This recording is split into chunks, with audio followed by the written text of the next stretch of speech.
Hello friends, Meena ஒரு மிகப்பெரிய ஏமாளியாகவே இருந்துட்டாங்க அப்படின்னு நினைக்கிறவங்க நம்ம வீடியோக்கு ஒரு லைக் பண்ணிக்கோங்க.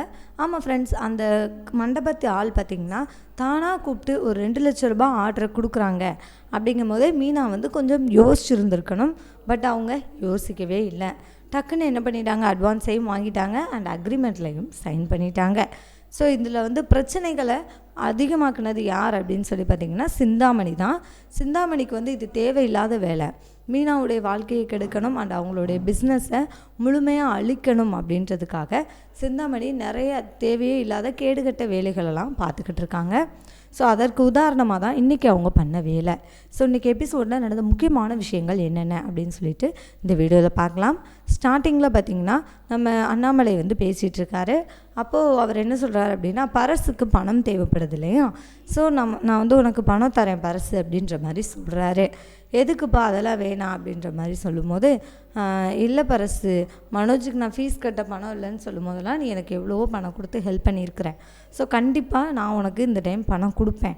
இதில் உனக்கு எவ்வளோ பணம் தொக்கடியாக இருக்குது, உனக்கு பத்தலை அப்படின்றத சொல்லு, நான் கொடுத்துட்றேன் அப்படின்ற மாதிரி சொல்கிறாரு. ஆக்சுவலி அவர் எதற்காக வீட்டுக்கு வந்தார் அப்படின்னா, நம்ம ப்ரௌன்மணி அவங்க வீட்டுக்கு போகும்போது 4 கிலோ மட்டன் கொண்டு போயிருக்கிறாரு. ஸோ அதில் 2 கிலோ மட்டனை இங்கே கொடுத்துட்டு போகலாம் அப்படின்னு சொல்லிட்டு தான் பரசு வந்திருப்பார். அப்போது தான் இந்த பணம் பற்றின விஷயங்களை பேசினோடனே அண்ணாமலை, நான் உங்களுக்கு ஹெல்ப் பண்ணுறேன், நான் 1 லட்ச ரூபாய் உனக்கு தர்றேன் அப்படின்ற மாதிரி சொல்கிறாரு. அப்போ பரசு முதல்ல வேணான்னு தான் சொல்கிறாரு. ஆனாலும் இல்லை நான் தரேன் அப்படின்ற மாதிரி அண்ணாமலை சொல்லிடுறாரு. ஸோ முத்து அண்ட் மீனா 2 பேரும் அவங்களும் சொல்கிறாங்க, எங்ககிட்டேயும் கொஞ்சம் பணம் இருக்குது, அந்த பணத்தை நாங்களும் தரோம் அப்படின்ற மாதிரி அவங்களும் சொல்கிறாங்க. அதெல்லாம் வேணாம்ப்பா முத்து, எதுக்குப்பா, நீ உன்னுடைய பணத்தை நீ சேர்த்து வச்சுக்கோ, உன்னுடைய வாழ்க்கைக்கு வேணும்ல அப்படின்ற மாதிரி சொல்கிறாரு. பணம் தானே மாமா, அது எப்போ வேணாலும் சம்பாதிச்சுக்கலாம், அதெல்லாம் ஒன்றும் பிரச்சனை இல்லை அப்படின்ற மாதிரி முத்து சொல்லிடுறாரு. அதற்கப்புறம் தான் பரசு சரின்னு சொல்கிறாரு. சரிப்பா நம்மளை நான் கிளம்புறேன் அப்படின்னு சொல்லிட்டு கிளம்புறாரு. விஜயா என்ன நினைக்கிறாங்க அப்படின்னா, இந்த ஆளை பாரு 2 கிலோ கறியை கொடுத்துட்டு பெரிய அமௌண்ட்டாக வாங்கிட்டு போயிடுவார் போலையில் அப்படின்னு சொல்லி நினச்சிக்கிட்டு இருக்காரு. அவங்க போனதுக்கப்புறம் அண்ணாமலையும் கூப்பிட்டு விஜயா பேசுகிறாங்க. ஏங்க, நீங்கள் எதுக்காக இப்போ அவருக்கு பணம் கொடுக்கணும், பேசாமல் இருக்க மாட்டிங்களா, எதுக்காக இப்போ நம்ம எதுக்காக அவருக்கு கொடுக்கணும் அப்படின்னு சொல்லி அவர்கிட்ட என்ன பண்ணுறாங்க, ஒரு வத்தி வைக்கிற மாதிரி, நம்ம எதுக்கு பணம் கொடுக்கணும், நம்ம கையிலேருந்தெல்லாம் பணம் போக வேணாம் அப்படின்ற மாதிரி அவங்கள அப்படியே மனசை மாற்றுறதுக்கு ட்ரை பண்ணுறாங்க. பட் அண்ணாமலை மாறுவாரா அப்படின்னு கேட்டிங்கன்னா கண்டிப்பாக கிடையவே கிடையாது. அண்ணாமலை மாறவும் இல்லை, அவர் ரொம்பவே சைலண்ட்டாக இருக்கிறாரு. இங்கே பாரு, நீ வாழ்க்கையில் முன்னாடி என்ன நடந்தது அப்படின்ற விஷயங்களை பற்றி நீ யோசித்து பேசணும். மனோஜுக்கு ஃபீஸ் கட்ட பணம் இல்லை அப்படின்னு சொல்லி நான் உன்னுடைய நகையெல்லாம் வச்சு கட்டலாம் அப்படின்னு சொல்லி போய்கிட்டு இருந்தேன். அப்போ நமக்கு பணம் கொடுத்து உதவி பண்ணது யார்? அப்போ பரசு என்கிட்ட அந்த பணத்தை ரொம்ப நாளாக திரும்ப கேட்க கூட இல்லை, நானே தான் என்ன பண்ணேன், அந்த பணத்தை போய் கொடுத்துட்டு வந்தேன். ஸோ அப்படிப்பட்ட மனுஷங்களை வச்சுக்கிட்டு நம்ம இந்த மாதிரி சின்ன சின்ன சில்லறை கணக்கெல்லாம் நீ பார்த்துட்ருக்கிறது ரொம்ப ரொம்ப தவறு அப்படின்ற விஷயத்த விஜயா கிட்ட சொல்கிறாரு. விஜயாவுக்கு விருப்பம் இல்லைனாலும் ஓகே அப்படின்னு சொல்லி ஒத்துக்கிறாங்க. அவங்க என்ன நினைக்கிறாங்க அப்படின்னா, அந்த குடும்பமே சேர்ந்து, இவரும் நம்ம மீனா, முத்துவன் மீனா, ரோஹிணி, இவங்க எல்லாருமே சேர்ந்து இந்த மொத்த கல்யாண செலவுலையும் பாதி இவங்களே ஏற்றுக்கிட்டாங்க. அப்புறம் அவங்களுக்கு அங்கே என்ன தான் செலவு இருக்க போகுது அப்படின்னு சொல்லி மனசுக்குள்ளேயே அவங்கள திட்டிக்கிட்டு இருக்காங்க. ஸோ அதற்கப்புறம் என்ன நடக்குது அப்படின்னா, இப்போ முத்து அண்ட் மீனா 2 பேரும் பேசிகிட்டு இருக்காங்க. பேசும்போது நம்ம முத்துவுக்கு ஒரு லண்டன் ஆர்டர் இப்போ கிடச்சிருக்குதான். ஸோ லண்டன்லேருந்து ஒரு கஸ்டமர் வராங்க. அவங்கள தமிழ்நாடு ஃபுல்லாக இருக்கிற எல்லா கோவிலையும் சுற்றி காமிக்கணும் அப்படின்றது தான் அவங்களுடைய ஆர்டர். ஸோ அந்த ஆர்டரை நிறைவேற்றுறதுக்காக முத்து என்ன பண்ணுறாரு, கிளம்பிட்டார். அப்போ பாரு மீனா, உனக்கும் பெரிய ஆர்டர் கிடச்சிருக்குது, எனக்கும் பெரிய சவாரி கிடச்சிருக்குது, நம்ம நேரம் இப்போ ரொம்ப நமக்கு நல்ல டைம் ஸ்டார்ட் ஆகிடுச்சு அப்படின்னு சொல்லி ரொம்பவே சந்தோஷமாக இருக்கிறாங்க. அப்போ மீனா பேக்கெலாம் பண்ணி கொடுத்து, சரிங்கங்க நீங்கள் கிளம்புங்க அப்படின்ற மாதிரி முத்துவுக்கு பேக் பண்ணி அவங்கள அனுப்பி விடுறாங்க.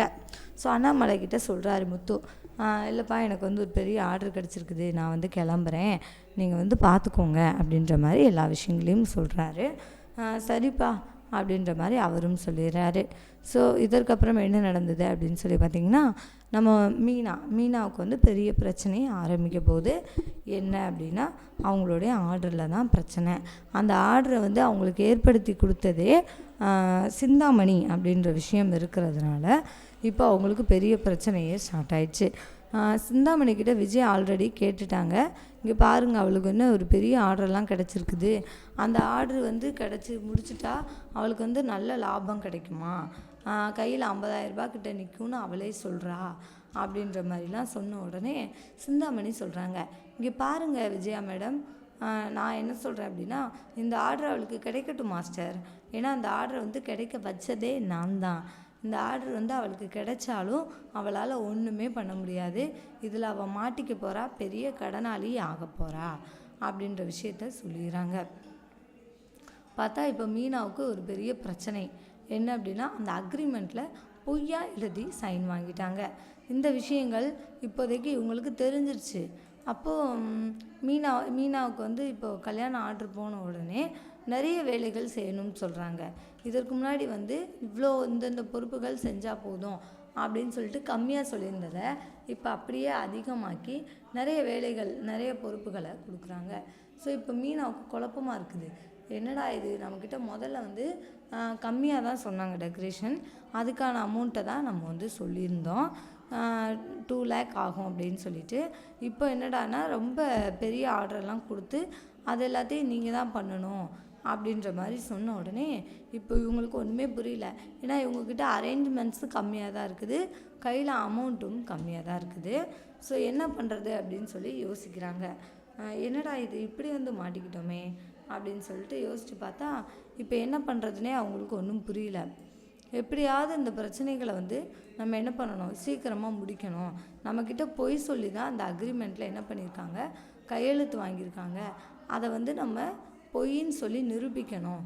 நிரூபிச்சிட்டா நம்ம வந்து இந்த ஆர்டர்லேருந்து என்ன பண்ணிடலாம், தப்பிச்சிடலாம் அப்படின்னு சொல்லிட்டு மீனாவுக்கு நல்லாவே புரியுது. பட் இதுலேருந்து எப்படி வெளியில் வர்றதுன்னு சொல்லிட்டு அவங்க யோசித்து ஒரு பிளான் பண்ணுறாங்க. அவங்க அம்மா வீட்டுக்கு போய் டிஸ்கஸ் பண்ணுறாங்க சீதா கிட்ட எல்லாருக்கிட்டையும். அப்போ சீதாவும் ஒரு சில ஐடியாஸ் கொடுக்குறாங்க. என்னக்கா பண்ணுறது, நீ இப்படி போய் சைன் பண்ணிட்டு வந்துட்டியே, நம்ம ஏதாவது பண்ணியே ஆகணும்க்கா, இல்லைன்னா நமக்கு வந்து 2 லட்ச ரூபாய் லாஸ் ஆகிடும். சரி என்ன பண்ணலான்னு சொல்லிட்டு பார்க்கலாம் அப்படின்னு சொல்லி இவங்க ஒரு பக்கம் யோசிக்கிறாங்க. சரி என்ன பண்ணலாம் அப்படின்னு சொல்லி யோசிக்கும் போது இப்போ ஸ்ருதி இருக்காங்க இல்லையா, ஸ்ருதியை விட்டு அவங்க சிந்தாமணி மாதிரி குரலை மாற்றி நம்ம மண்டபத்தில் அந்த மேனேஜர் இருக்கார்ல அவர்கிட்ட பேச வைக்கலாம் அப்படின்றது தான் பிளானு. ஸோ இப்போ சிந்தாமணியோட வாய்ஸை நம்ம ஸ்ருதியை பேச வைக்கணும் அப்படின்றதுக்காக இப்போ சிந்தாமணியோட வாய்ஸ் வேணும் இல்லையா, அதற்காக என்ன பண்ணுறாங்க அப்படின்னா மீனாவே சிந்தாமணிக்கு கால் பண்ணுறாங்க. கால் பண்ணி பேச ஆரம்பிக்கிறாங்க. என்ன, என்னுடைய ஆர்டரை நீங்கள் தான் கெடுத்து விட்டீங்களா, இந்த ஆர்டரை எனக்கு கிடைக்க வச்சு என்னுடைய கரியரையே நீங்கள் என்ன பண்ணணும், கொலாப்ஸ் பண்ணணும்னு தானே அந்த வேலையை நீங்கள் பண்ணியிருக்கீங்க அப்படின்னு சொல்லிட்டு மீனா வந்து சிந்தாமணிக்கிட்ட பேச்சு கொடுக்குறாங்க. சிந்தாமணியும் பதிலுக்கு பேசுகிறாங்க. ஆமாம் கண்ணு, நான் அப்படி தான் பண்ணேன், அதுக்கு என்ன பண்ண சொல்கிற, அதெல்லாம் என்னால் ஒன்றும் பண்ண முடியாது, இதுக்கப்புறம் உன்னால் ஒன்றுமே பண்ண முடியாது, நீ வாழ்க்கையில் இதுக்கப்புறம் முன்னேறவும் முடியாது, தொழிலும் பண்ண முடியாது, என்னை பகைச்சிக்கிட்டேன்னா எப்படி கண்ணு, நான் தான் உங்ககிட்ட ஆல்ரெடி சொல்லியிருக்கேன்ல, என்னை பகைச்சிக்காத, என்கிட்ட வந்து வேலைக்கு சேர்ந்துரு அப்படின்னு சொல்லிட்டு. நீ என்கிட்ட வேலைக்கு வந்துட்டேன்னா உனக்கு இந்த பிரச்சனையெல்லாம் வருமா, இல்லை உனக்கு நான் கஷ்டத்தை தான் வரவிடுவேனா, நீ பேசாமல் என்கிட்ட வேலைக்கு வந்து சேர்ந்துரு, இப்போ கூட ஒன்றும் பிரச்சனை இல்லை, நீ என்கிட்ட இப்போ வந்தால் கூட நான் அப்படியே உன்னை என்ன பண்ணுவேன், வேலைக்கு ஏற்றுக்குவேன், நீ அதனால் என்கிட்ட வேலைக்கு வந்து சேர்ந்துருக்கண்ணே அப்படின்ற மாதிரி சொல்கிறாங்க. இப்போது சிந்தாமணி சொன்னதை வந்து மீனா ஏற்றுக்கவே இல்லை. இங்கே பாருங்கள், தேவையில்லாமல் பேசிகிட்டு இருக்காதீங்க, நான் நேர்மையாக உழைச்சி வாழணும்னு நினச்சிட்ருக்கேன், என்னோடய விஷயத்தில் நீங்கள் ஏங்க இப்படி தலையிடுறீங்க, நான் சந்தோஷமாக இருக்கிறதே உங்களுக்கு சுத்தமாக பிடிக்காதா அப்படின்னு சொல்லிட்டு மீனா வந்து சத்தம் போடுறாங்க.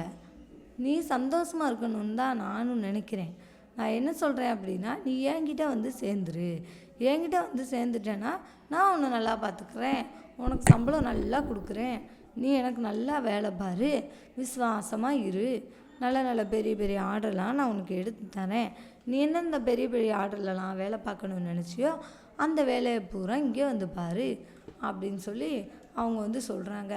ஸோ இப்போ மீனாவுக்கு ஒன்றும் புரியல, என்னடா பண்ண போகிறோம், சரி ஓகே இப்போதைக்கு நமக்கு வந்து ஒரே ஒரு வழி தான் இருக்குது, அந்த வழிபடி தான் நம்ம செய்யணும் அப்படின்னு சொல்லிட்டு இவங்களோட பேச்செல்லாம் கேட்டுட்டு பொறுமையாக இருக்கிறாங்க.